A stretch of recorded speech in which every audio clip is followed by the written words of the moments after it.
صل على سيدنا ومولانا محمد وعلى سيدنا علي وسيدتنا فاطمة وسيدتنا زينب وسيدنا حسن وسيدنا حسين وعلى آله وصحبه وبارك وسلم.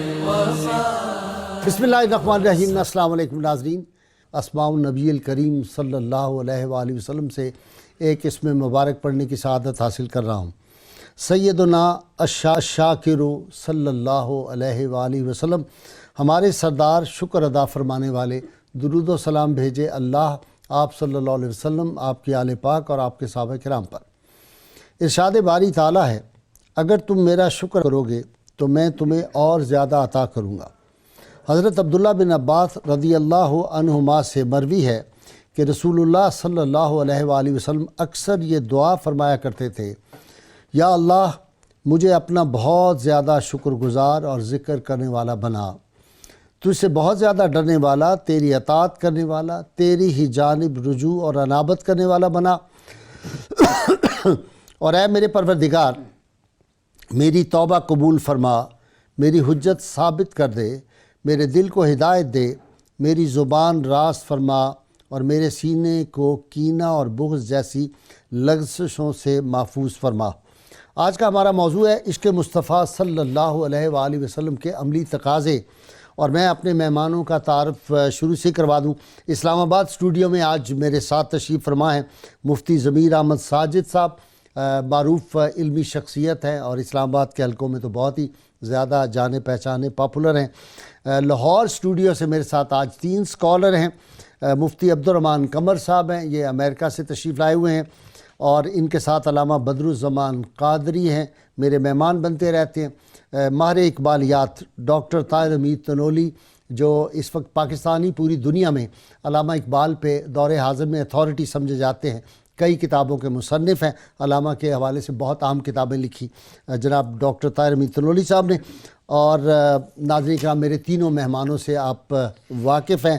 اصل میں ہمارے موضوع کا مغز وہی ہے کہ ہماری غیر مشروط محبت اور لامحدود وفاداری صرف اور صرف سرکار مدینہ صلی اللہ علیہ وسلم سے ہے. اور حفیظ جلندری نے بڑی خوبصورت بات شعر کی زبان میں کہہ دی، محمد صلی اللہ علیہ وسلم، محمد کی محبت دین حق کی شرط اول ہے، اسی میں ہو اگر خامی تو سب کچھ نامکمل ہے. ناظرین کرام، رحمت کونین صلی اللہ علیہ وسلم سے محبت کے عملی تقاضوں میں سے آپ صلی اللہ علیہ وسلم نے ہمیں خود ہی ہر بات سکھا دی جی. دنیا کا کوئی ایسا مسئلہ نہیں جس میں رحمت کونین صلی اللہ علیہ وسلم نے ہماری رہنمائی نہ فرما دی ہو. اسی لیے میں کہا کرتا ہوں کہ وہ جو مظفر وارسی نے کہا تھا کہ رستہ کسی سے پوچھنا توہین ہے میری، ہر راہ گزار شہر پیمبر کو جائے ہے. ناظرین، رحمت کونین صلی اللہ علیہ وسلم کے صحابہ آپ کے وضو کا پانی لیتے تھے، چہروں پہ ملتے تھے، آپ کے منہ مبارک کو حاصل کرتے تھے، اور آپ صلی اللہ علیہ وسلم کے لعاب دہن کو حاصل کرتے، اپنے چہروں پہ ملتے. تو آپ صلی اللہ علیہ وسلم نے پوچھا، صحابہ تم یہ کیوں کرتے ہو؟ عرض کیا، یا رسول اللہ آپ سے محبت ہے. تو آپ نے ارشاد فرمایا، اگر مجھ سے محبت ہے تو پھر تمہیں 3 کام کرنے ہوں گے. یہ ہیں عملی تقاضے محبت رسول صلی اللہ علیہ وسلم اور عشق مصطفیٰ کے. آپ نے فرمایا پہلا کام یہ ہے ہمیشہ سچ بولنا، دوسرا یہ ہے کہ ہمیشہ کبھی امانت میں خیانت نہ کرنا، اور تیسرا یہ ہے اپنے ہمسائے سے حسن سلوک کرنا. ناظرین کرام، اس میں معانی کا ایک کلزم پنہا ہے. اگر اسی پہ عمل کر لیا جائے تو آدمی کی ساری زندگی جو ہے وہ ایک جنتی انسان کی زندگی بن جاتی ہے. اب عملی تقاضے کیا ہیں، میں صرف اس کی طرف اشارہ کر دیتا ہوں. سب سے پہلا جو عملی تقاضا ہے وہ یہ ہے عقیدہ اور فکر کی جو ہے درستگی. رحمت کونین صلی اللہ علیہ وسلم کے بارے میں ایک مسلمان کا عقیدہ یہ ہے کہ حضور رحمت کونین صلی اللہ علیہ وسلم کائنات کے سارے انسانوں بشمول انبیاء کرام سب سے افضل ہیں. آپ صلی اللہ علیہ وسلم خاتم النبیین ہیں، آپ کے بعد نبوت کا دروازہ بند ہو گیا. کوئی نبوت کا دعویٰ آپ کے بغیر جو کرے گا وہ جھوٹا ہے، وہ کذاب ہے. اور رحمت کونین صلی اللہ علیہ وسلم پہ نبوت کا دروازہ بند، ذات مکمل، پیغام مکمل، کتاب مکمل، یہ عقیدہ سب سے پہلے جو ہے۔ اور دوسرا تقاضا یہ ہے کہ رحمت کونین صلی اللہ علیہ وسلم سے ہماری جو نسبت عشقی ہے وہ اس طرح کی ہونی چاہیے جو آپ صلی اللہ علیہ وسلم نے ارشاد فرمایا، لا یؤمن احدکم حتی اکون احب الیہ من والدہ و ولدہ والناس اجمعین، کائنات کے سارے انسانوں، سارے رشتوں سے بڑھ کر اگر ذات مصطفیٰ صلی اللہ علیہ وسلم ہمیں عزیز نہیں ہے تو پھر ہمارا ایمان مکمل نہیں ہے۔ یہ عقیدہ رکھنا چاہیے۔ اسی لیے قرآن حکیم میں سورہ توبہ میں فرما دیا کہ اے محبوب صلی اللہ علیہ وسلم آپ فرما دیجئے اگر تمہیں تمہارے عزیز، تمہارے ماں باپ، تمہارے بیٹے، تمہارے بھائی، تمہاری بیویاں، خاندان اور دنیا کی چیزیں زیادہ عزیز ہیں تو پھر تم اللہ کے امر کا انتظار کرو۔ اس سے ہمیں اندازہ ہو جاتا ہے کہ عملی تقاضے کیا ہیں رحمت کونین صلی اللہ علیہ وسلم سے ہمارے تعلق کے۔ اور یہ نسبت عشقی ایسی ہے کہ اسی کا نتیجہ ہے کہ ابو عبیدہ بن جرح اپنے والد کو دیکھتے ہیں، اس نے آپ صلی اللہ علیہ وسلم کی شان پاک میں گستاخی کی، اس کی گردن اتار کے جا کے آپ صلی اللہ علیہ وسلم کے قدموں میں ڈال دی۔ حضرت عمر فاروق نے اپنے ماموں کی گردن اتار دی، محمد بن مسلمہ نے اپنے ماموں سکے کو جو تھا وہ جہنم رسید کر دیا تھا، وغیرہ وغیرہ، یہ ساری مثالیں۔ اور آج بھی 14.5 صدیاں بعد بھی مسلمان جو ہیں ان کی نسبت عشقی اللہ کے فضل و کرم سے ذات مصطفیٰ صلی اللہ علیہ وسلم اسی طرح مضبوط ہے۔ اگلا حق ہے جذبہ اطاعت۔ ہر بات میں رحمت کونین صلی اللہ علیہ وسلم کی اطاعت کرنی ہے۔ من یطع رسولہ فقد اطاع اللہ۔ اللہ نے 36 مقامات پر قرآن حکیم میں اپنی اور اپنے محبوب صلی اللہ علیہ وسلم کی اطاعت کا حکم دیا، اور 16 مقامات وہ ہیں جہاں صرف محبوب کریم صلی اللہ علیہ وسلم کی اطاعت کا حکم دیا۔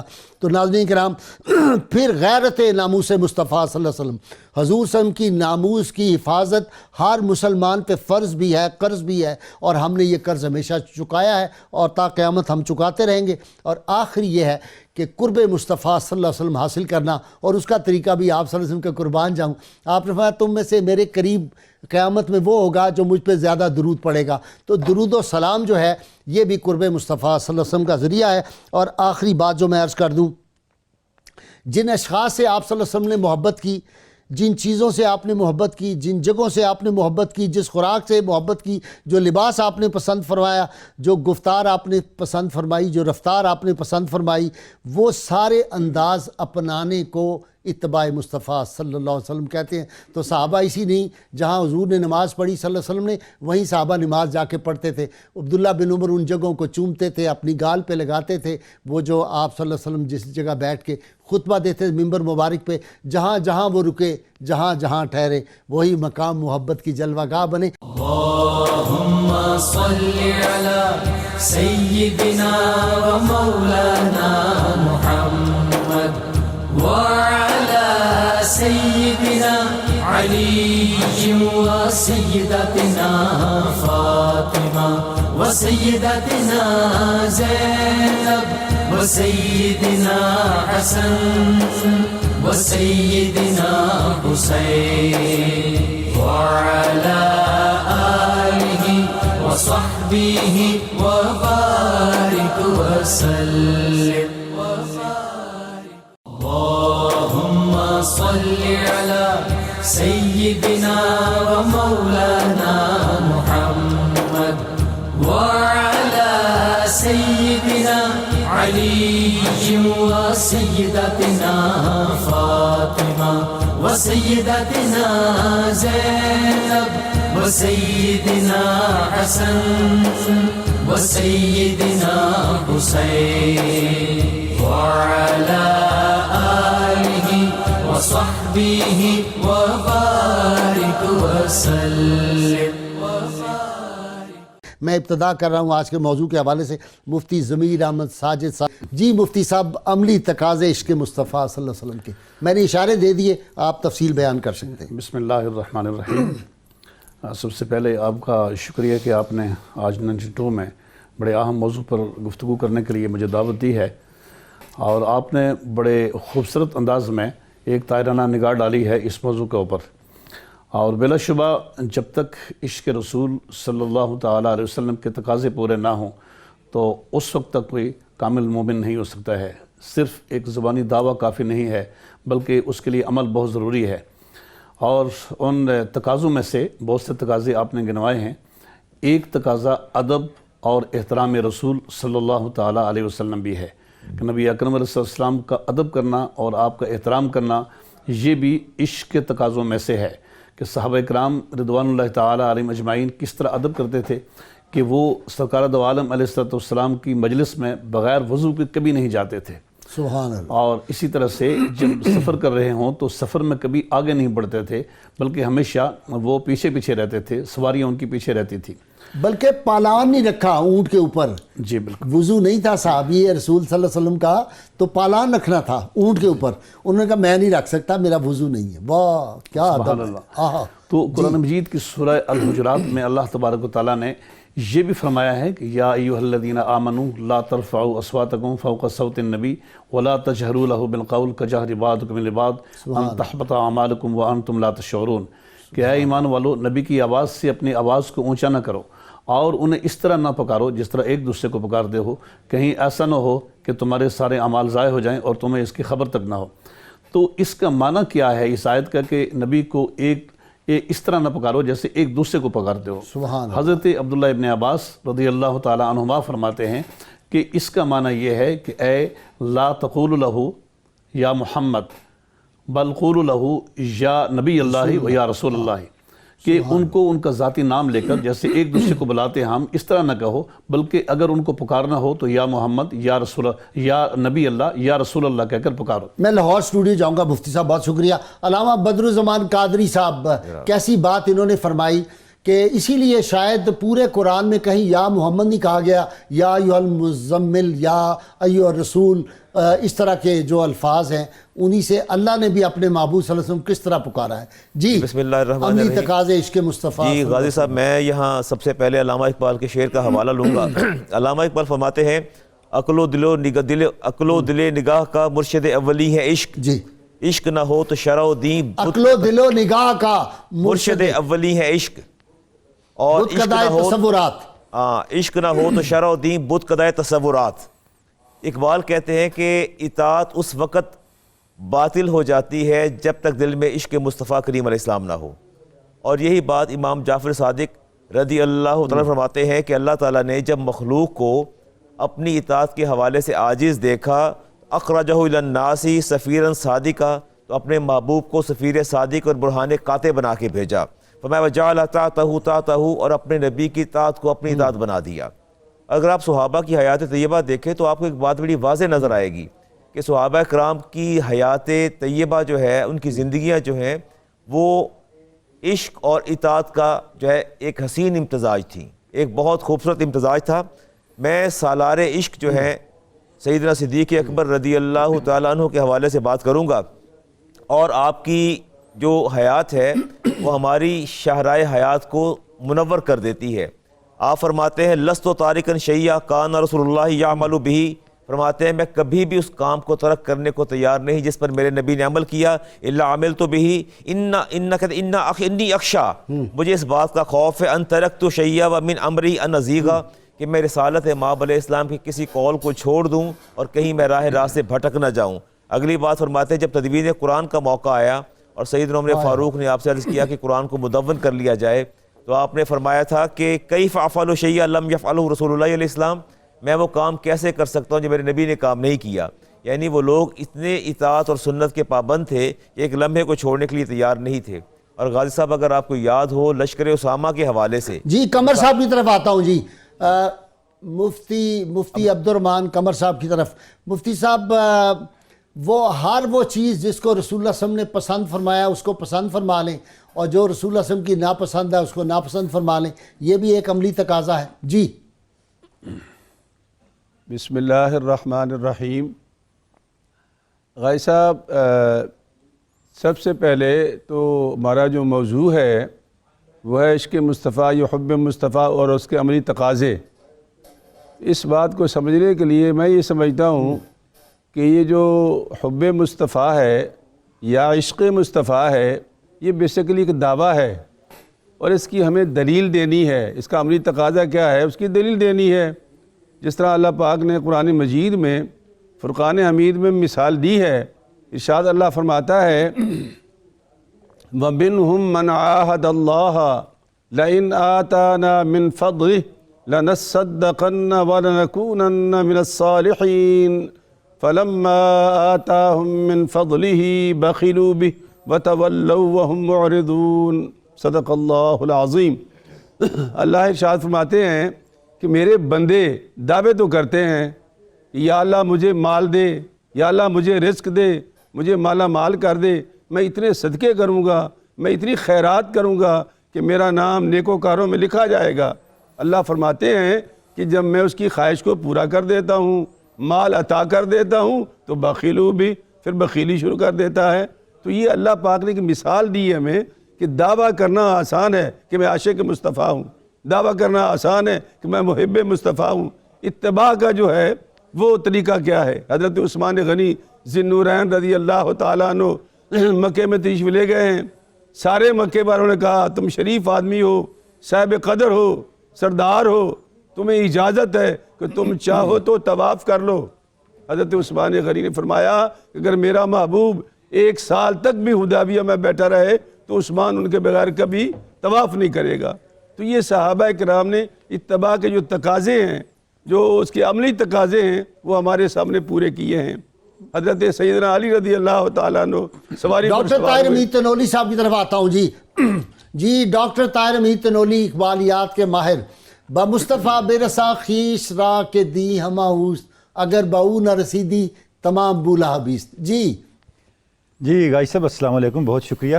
گائی صاحب جو موضوع آج کا ہے کہ عشق مصطفیٰ صلی اللہ علیہ وسلم کے تقاضے، عملی تقاضے کیا ہیں، بنیادی بات یہ ہے کہ جب عشق رسول صلی اللہ علیہ وسلم اختیار کیا جاتا ہے تو پھر زندگی میں مرکزیت صرف ذات مصطفیٰ اور آپ صلی اللہ علیہ وسلم کی نسبت ہوتی ہے۔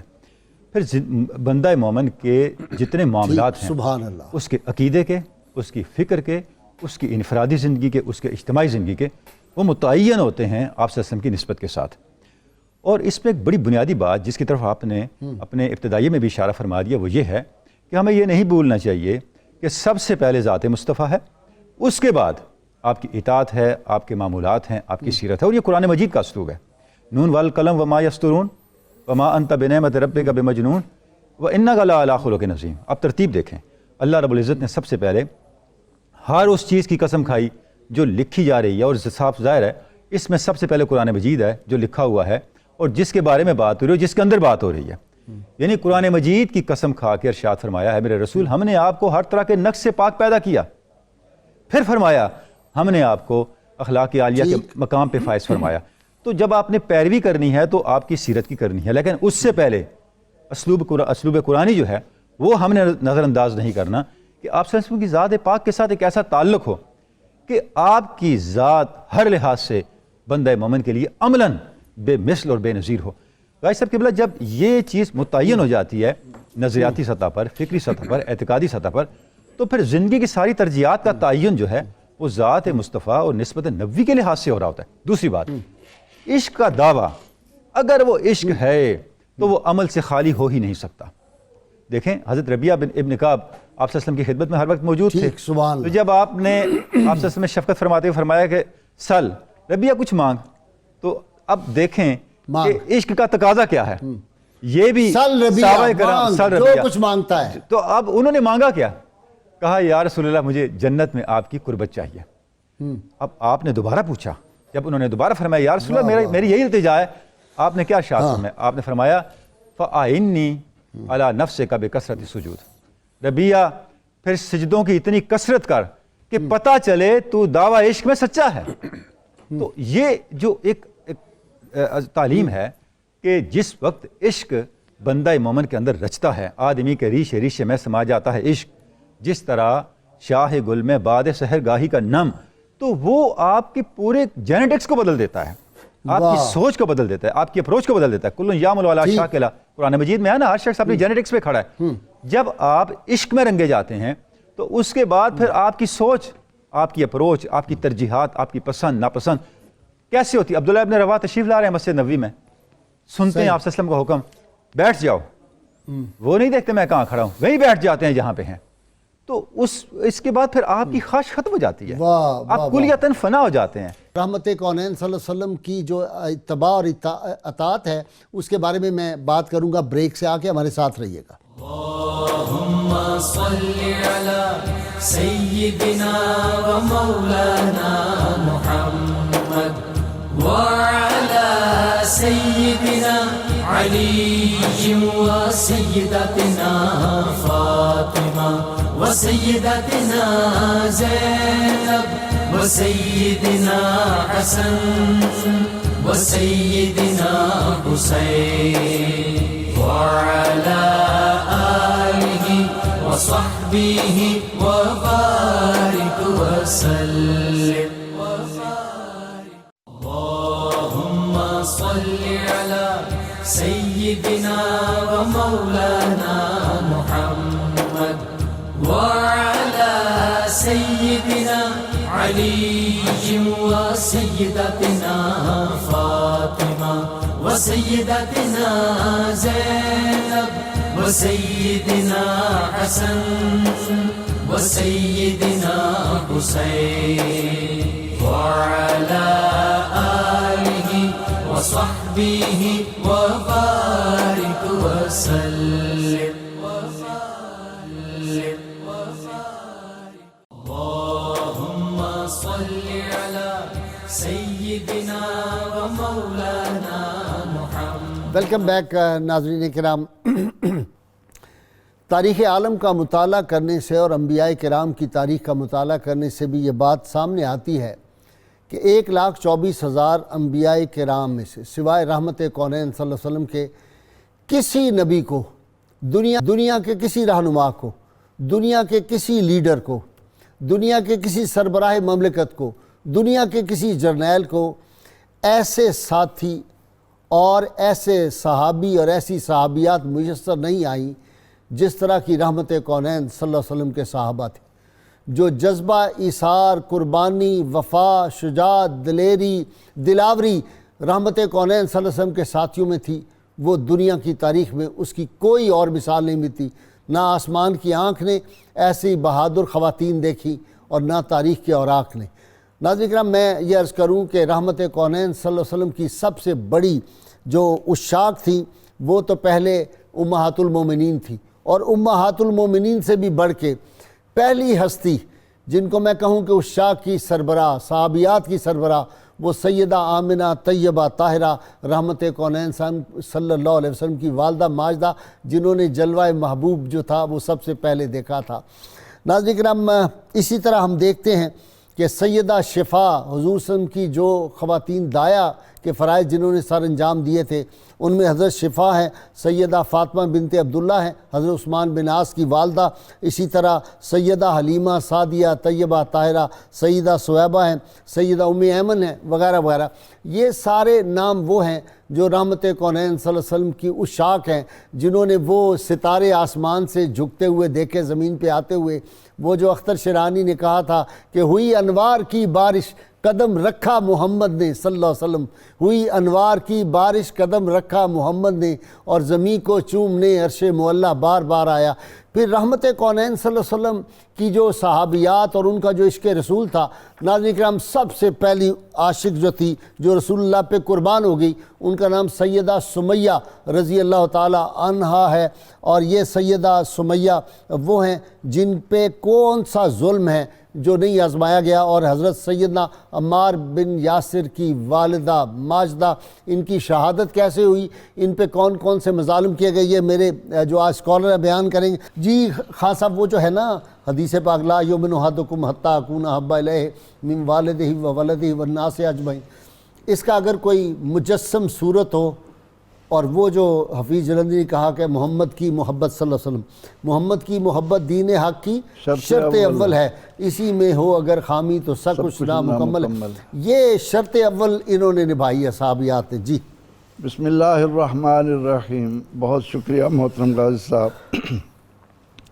قرآن کریم کا جب ہم مطالعہ کرتے ہیں تو اس میں ایک خاص انداز یہ آتا ہے کہ وہ جگہ جگہ میں اس انداز سے نیکیوں کی طرف متوجہ کرتا ہے کہ جو ایمان لائے اور اعمال صالحہ بجا لائے، مومنین ہوں، مومنات ہوں، مسلمین ہوں، مسلمات ہوں.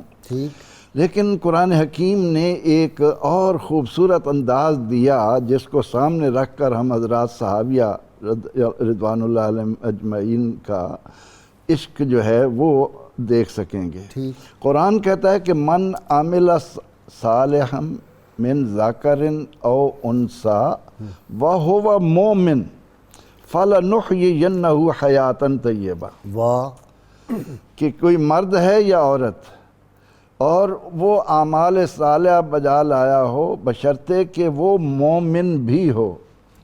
اب پہلے عمل صالح کا ذکر تو کر دیا، لیکن بعد میں مومن کہنے کا معنی یہ ہے کہ قرآن و سنت کی روشنی میں مومن کہتے ہی اس مرد اور عورت کو ہیں جو دل و جان سے ہر طرح سے ہر چیز آقا علیہ السلام پر فدا کرنے والا، آپ کی محبت میں گم ہونے والا ہو۔ تو جس طرح صحابہ کرام رضوان اللہ علیہم اجمعین نے حضور سید عالم صلی اللہ تعالی علیہ وسلم کی محبت میں اپنے آپ کو دو جہانوں سے بیگانہ کیا، سرور دو جہاں صلی اللہ علیہ وسلم ہیں جنہوں نے آ کر کہا کہ وَلَهُنَّ مِثْلُ الَّذِي عَلَيْهِنَّ بِالْمَعْرُوفِ، ان کے حقوق کا اس انداز میں تعین کیا کہ ان کو جینے کا سلیقہ ہی نہیں دیا بلکہ جینے کی بہاریں ان کے قدموں میں رکھ دیں، کہ نبی اکرم رحمت عالم صلی اللہ تعالی علیہ وسلم پر ایک ایک صحابیہ، کیا کہیں تاریخ بتائے گی کہ نبی اکرم رحمت عالم صلی اللہ علیہ وسلم نے دودھ کا پیالہ منہ سے لگایا ہو اور پھر صحابیہ کے جب ہاتھ میں آئے اور وہ اسے اپنے گھٹنے پر رکھ کر اس طرح سے پھیر پھیر کر کہ آقا کا لب یہاں لگا ہوگا، آقا کا لب یہاں لگا ہوگا، آقا کا لب یہاں لگا، شفا بنت یزید کیا انداز اختیار کر رہی ہیں۔ جی ڈاکٹر تنوری صاحب، محبت اور عشق کے جتنے سلیقے اور قرینے دنیا میں ممکن ہو سکتے ہیں وہ سارے ہمیں صحابیات کے عشق رسول صلی اللہ علیہ وسلم میں نظر آتے ہیں۔ جی گائی صاحب، بالکل آج کا موضوع بہت ہی اچھوتا بھی ہے، اور صحابیات کے عشق رسول کا ذکر کرنا اس لیے بھی ضروری ہے کہ صحابیات کا عشق رسول صرف آپ صلی اللہ علیہ وسلم کی ذات پاک کے ساتھ محبت نہ تھا، بلکہ اس معاشرے میں ایمان کے فروغ کی ایک طاقت بھی تھا۔ ٹھیک، سبحان اللہ۔ وہ اس طرح گائی صاحب آپ یہ دیکھیں صحابی کس کو کہتے ہیں؟ جسے آپ صلی اللہ علیہ وسلم کی صحبت ملی، ٹھیک ہے، آپ کی قربت ملی، یہ بہت بڑا ٹائٹل ہے، ایمان کی آنکھوں سے جلوہ محبوب کا نظارہ یہ کیا، بہت اس بڑا کو ٹائٹل ہے، انبیاء کے بعد صحابی ہونے کا ٹائٹل۔ اور گائی صاحب آپ دیکھیں یہ ٹائٹل سب سے پہلے خاتون کو ملا، سیدہ خدیجہ الکبریٰ، سبحان اللہ، جہاں سے آغاز ہوا، واہ واہ یعنی صحابی سے پہلے صحابیہ وجود میں آئیں، واہ واہ واہ واہ واہ۔ پھر صحابی بنے۔ اچھا ایک بات میں ناظرین کے لیے بھی کہہ دوں ڈاکٹر صاحب، آپ کو بھی، امہات المومنین کا ہم بطور خاص سے ذکر نہیں کر رہے کہ ان پہ ہم الگ الگ پروگرام کر چکے ہیں، آج دیگر صحابیات کا بلا ذکر شبہ کریں۔ میں یہ عرض کرنا چاہ رہا ہوں ایک اصولی بات کہ صحابیہ کا ٹائٹل سب سے پہلے، اور آپ بھی ان پہ پہلے پروگرام کر چکے ہیں، واہ واہ واہ واہ واہ واہ، تو سب سے پہلے ایک خاتون کے اوپر صحابی کا اطلاق ہوا۔ واہ واہ واہ۔ دوسری بات گائی صاحب آپ یہ دیکھیں، یہ تاج ایک خاتون کے سر پہ سجا، سر پہ سجا، اور ایک بات کا آپ ذکر کر چکے، اس کے بعد ایک بڑا ٹائٹل شہادت ہے جو سب سے پہلے خاتون کو ملا، واہ، حضرت سمیہ، سبحان اللہ، جن کا ذکر آپ نے کر جی دیا۔ جی، سبحان اللہ۔ اس کے بعد گائی صاحب آپ دیکھیں کہ صحابیات کے عشق رسول کی کیا طاقت تھی۔ آپ صلی اللہ علیہ وسلم نے اللہ کی بارگاہ میں دعا کی، اے اللہ ہم اس وقت قافلہ اسلام کا کمزور ہے، اسے طاقت دے، عمر ابن حشام کے ذریعے سے یا عمر ابن خطاب کے ذریعے سے۔ ایک صحابیہ اس دعا کی قبولیت کا وسیلہ بنی، واہ واہ واہ واہ واہ واہ واہ۔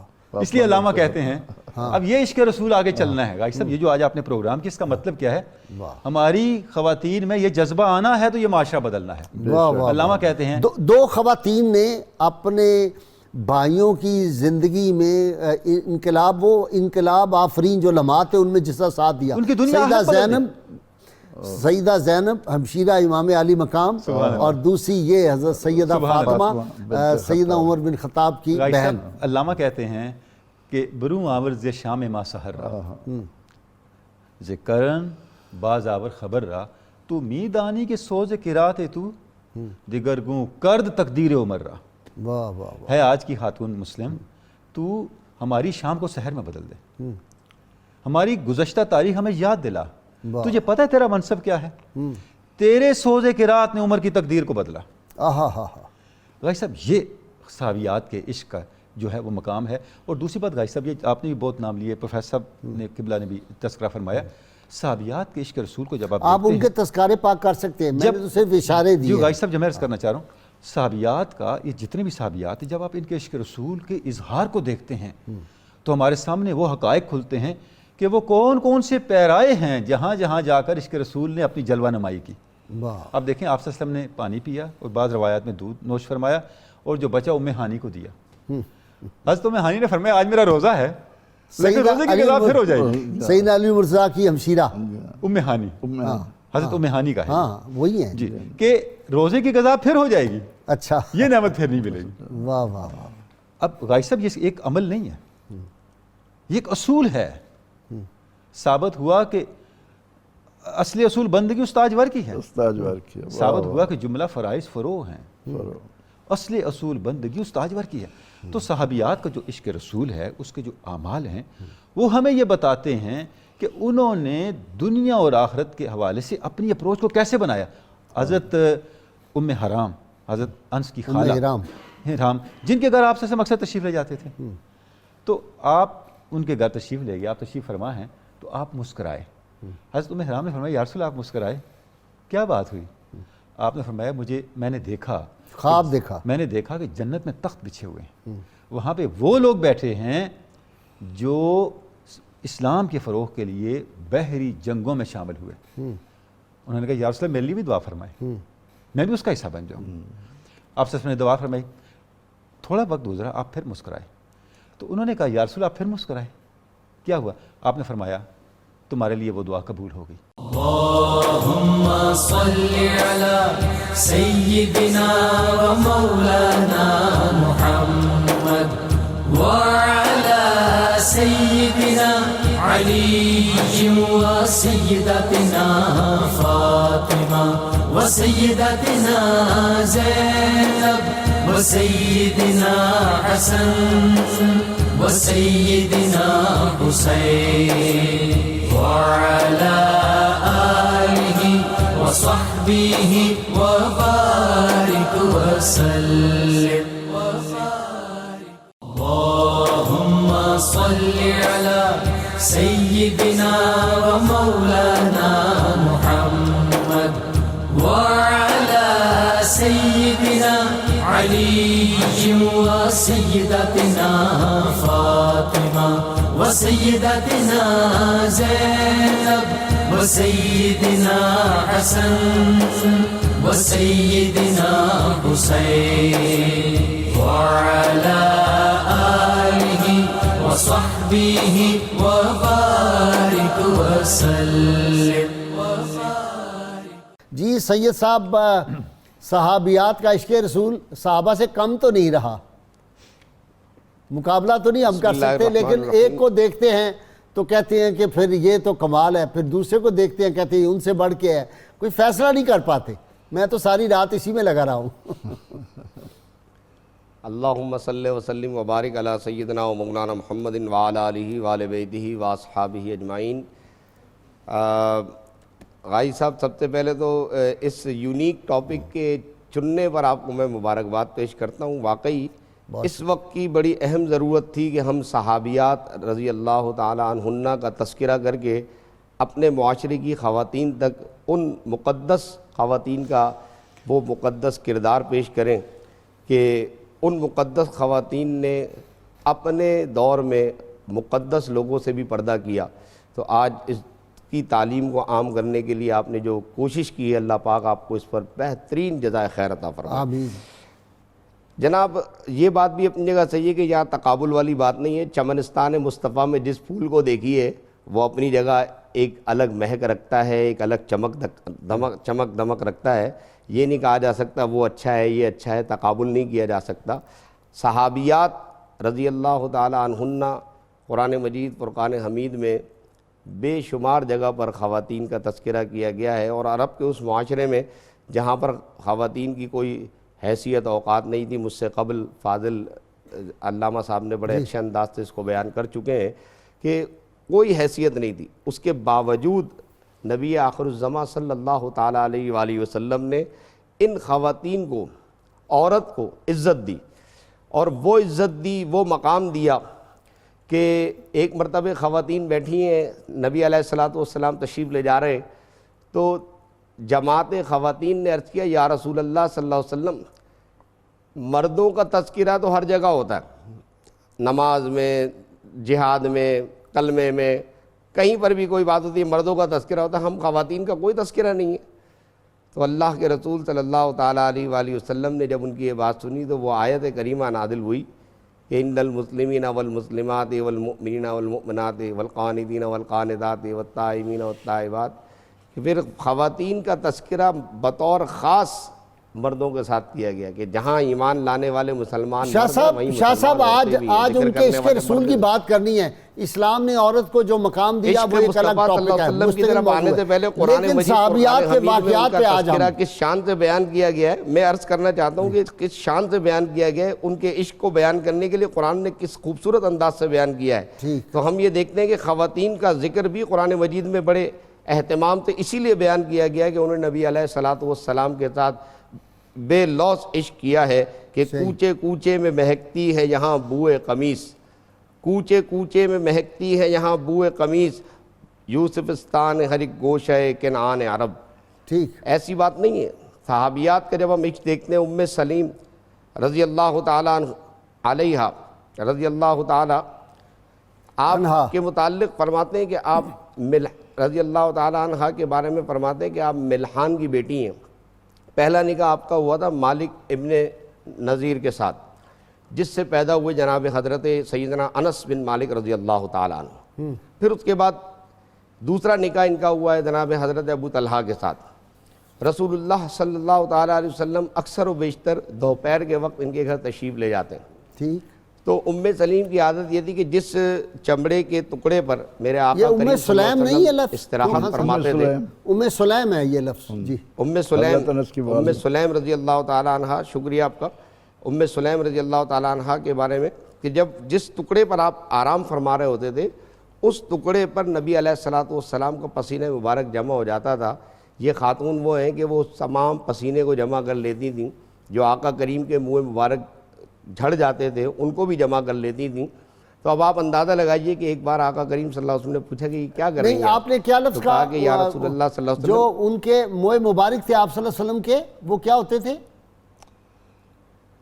منہ مبارک جو ہے جب سوتے میں جھڑ جاتے تھے، ہاں جھڑ، جو بستر مبارک پہ مل جاتے تھے ان کو بھی سنبھال لیتی تھی۔ جی جی جی جی ٹھیک، ان کو بھی سنبھال لیتی تھی۔ تو آقا کریم صلی اللہ علیہ وسلم نے جب سوال کیا کہ یہ آپ کیا کر رہی ہیں، تو آپ نے عرض کیا کہ میں ان کو جمع کر رہی ہوں اور ان کو میں برکت کے لیے اپنے پاس رکھوں گی۔ سبحان اب نبی علیہ الصلوۃ والسلام نے انہیں منع نہیں فرمایا کہ آپ برکت کے لیے کیوں جمع کریں گے۔ حضور صلی اللہ تعالیٰ علیہ وسلم آگے نے پسینہ کوئی مبارک کو مطلب تقسیم ایک بھی ہوتا ہے نا فرماتی کہ فوری طور پہ منع کر دیتے، ہاں منع نہیں کیا۔